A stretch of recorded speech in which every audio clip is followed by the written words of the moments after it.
Imaginez que vous regardez Black Panther, Game of Thrones ou même Mister Empo et que vous pensez regarder des lieux exotiques à travers le monde, sans savoir que vous regardez en réalité le même pays, le Maroc.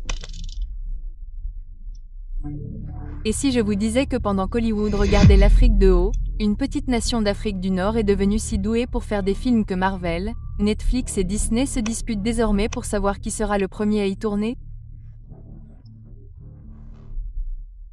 Les chiffres vous épateront et changeront à jamais votre vision du développement africain.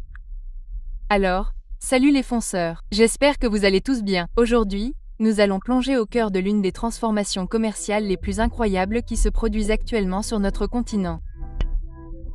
Commençons par ce proverbe marocain qui dit « Qui plante un arbre aujourd'hui sait que d'autres profiteront de son ombre demain ».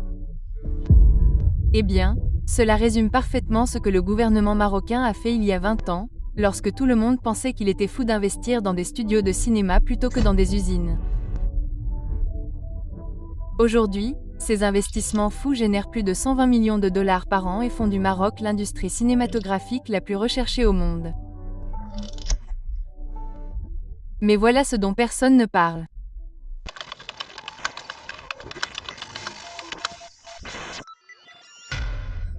La plupart des gens pensent que le Maroc a juste eu de la chance parce qu'il a de beaux déserts et de vieux bâtiments. Complètement faux.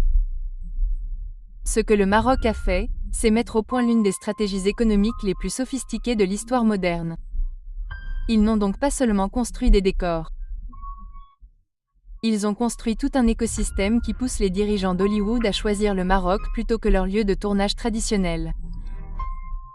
Et savez-vous pourquoi les fonceurs?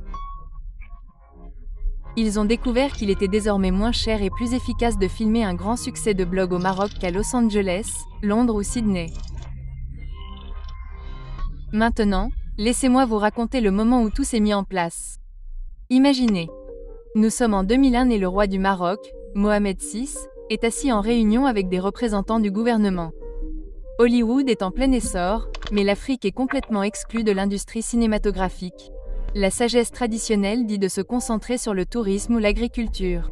Au lieu de cela, le roi prend une décision qui semble complètement folle à l'époque. Il décide de parier l'avenir du Maroc sur le fait de devenir le Hollywood de l'Afrique.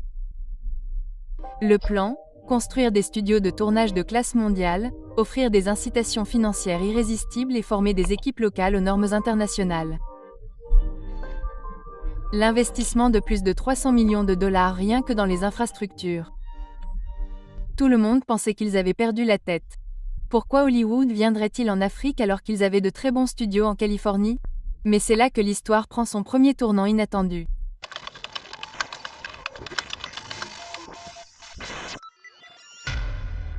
En 2004, tout a changé lorsque Ridley Scott a choisi le Maroc pour tourner Kingdom of Heaven.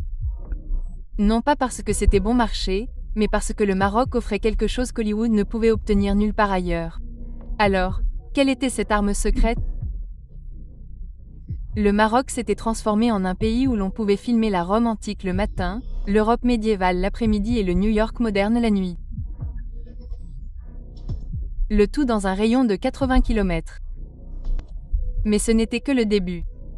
Le vrai génie résidait dans les détails que personne n'avait vu venir. Maintenant, faites attention au fait que le gouvernement marocain a créé une remise en espèces de 20% pour les productions internationales. Cela signifie que si vous dépensez 10 millions de dollars pour tourner au Maroc, le gouvernement vous en rend 2 millions. Sans aucune condition. Pensez-y une seconde. Le Maroc paye en fait Hollywood pour qu'il vienne y tourner. Mais attendez, il y a plus dans la stratégie qui va vous époustoufler.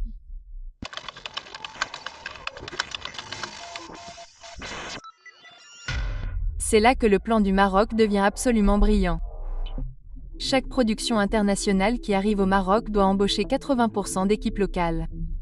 Au début, ces équipes étaient inexpérimentées, ce qui est tout à fait compréhensible pour des personnes qui débutent dans un secteur particulier. Mais aujourd'hui, à l'heure où nous parlons, les techniciens cinématographiques marocains sont si qualifiés que les productions hollywoodiennes les demandent spécifiquement pour des projets à travers le monde. Laissez-moi mettre les choses en perspective. Un technicien lumière marocain, par exemple, qui a commencé comme assistant en 2005, gagne désormais 50 000 $ par an en travaillant sur des superproductions internationales. C'est plus que ce que gagnent de nombreux ingénieurs dans les pays développés. Les chiffres sont stupéfiants. À l'heure où nous parlons, l'industrie cinématographique emploie désormais plus de 30 000 Marocains directement, auxquels s'ajoutent 100 000 emplois dans les industries de soutien. Et par industrie de soutien, nous entendons des choses comme les hôtels, les restaurants, l'équipement, la location, le transport. Des écosystèmes économiques entiers ont vu le jour autour de la production cinématographique. Mais voici la partie qui devrait faire prendre des notes à tous les économistes africains. La véritable raison du succès du Maroc est quelque chose dont personne ne parle, mais nous y reviendrons dans un instant.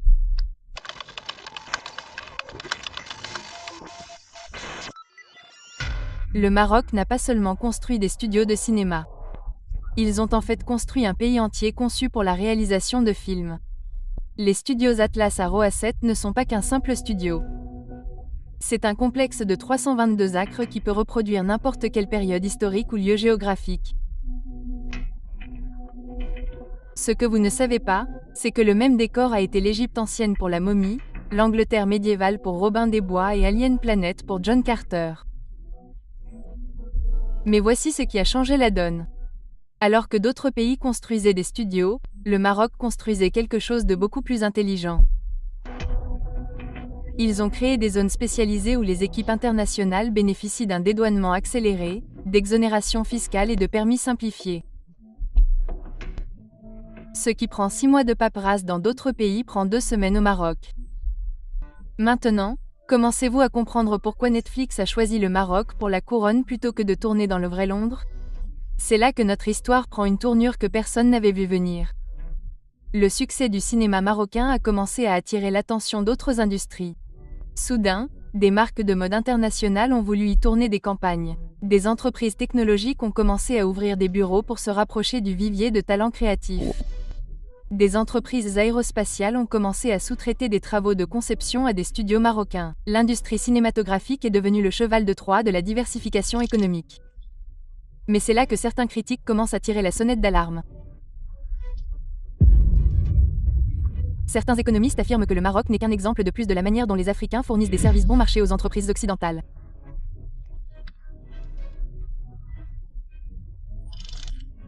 Ils se demandent ce qui se passe lorsque les coûts de tournage augmentent ou lorsque d'autres pays offrent de meilleures incitations. Des préoccupations légitimes. Mais voici ce qu'ils oublient. Permettez-moi donc d'aborder rapidement le problème qui préoccupe le plus.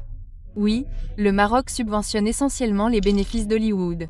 Oui, ils se font concurrence sur les coûts plutôt que de progresser dans la chaîne de valeur. Je comprends parfaitement. Certains économistes africains affirment qu'il s'agit simplement de colonialisme numérique. L'Afrique fournit une main-d'œuvre et des lieux de tournage bon marché tandis qu'Hollywood conserve la propriété intellectuelle et la plupart des bénéfices. Ils ont raison, mais voici ce qu'ils ne voient pas. Le Maroc ne se contente plus d'accueillir des productions. Il les coproduit. Ce que beaucoup de gens ignorent, c'est que les sociétés marocaines détiennent désormais des participations dans des films internationaux.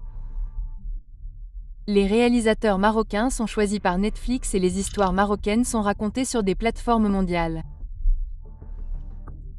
La stratégie fonctionne donc exactement comme prévu.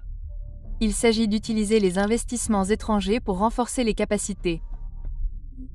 Puis d'utiliser ces capacités pour créer votre propre contenu. Et voici la partie qui devrait enthousiasmer tous les téléspectateurs africains.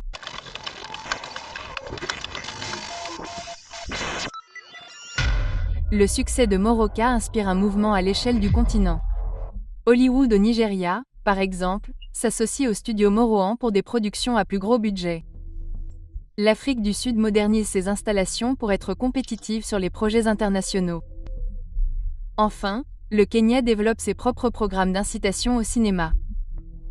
Et pour la diaspora africaine qui envisage des opportunités d'investissement, soyez attentifs à cette tendance. L'industrie cinématographique africaine devrait peser 20 milliards de dollars d'ici 2030. Nous parlons de milliards avec un B. Mais le plus important, c'est qu'il ne s'agit pas seulement de divertissement. Il s'agit de l'Afrique qui contrôle son propre récit pour la première fois depuis des siècles. Lorsque les techniciens, réalisateurs et producteurs africains travaillent sur des projets internationaux, ils ne gagnent pas seulement de l'argent, ils acquièrent également des compétences et des réseaux qui définiront la prochaine génération de médias africains. Maintenant, la question que vous devriez vous poser est: allez-vous faire partie de la transformation ou la regarder de côté?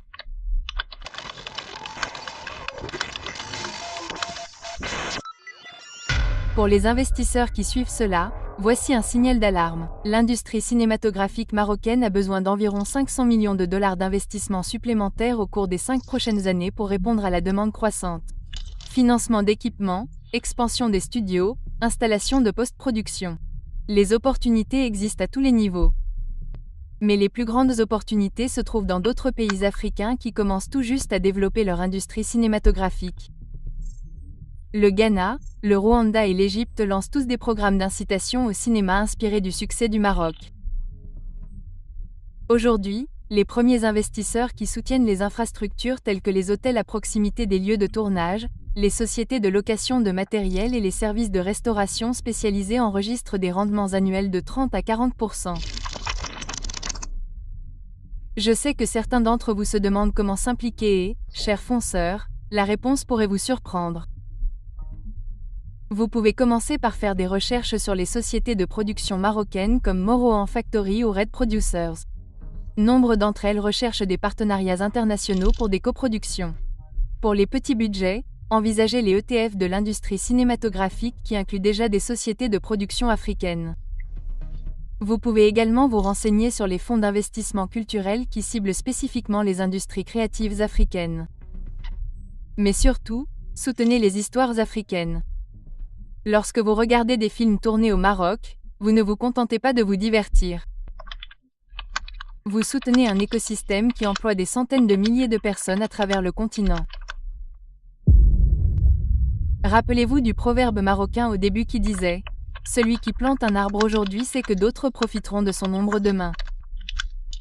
Il y a 20 ans, le Maroc a planté des graines dans l'industrie cinématographique mondiale alors que tout le monde disait que c'était impossible. Et aujourd'hui, tout le continent profite de l'ombre de cet arbre. Oui, les fonceurs, c'est tout. Et si cette vidéo vous a ouvert les yeux sur des opportunités que vous n'aviez jamais vues, aimez la vidéo et partagez-la avec d'autres autant que possible.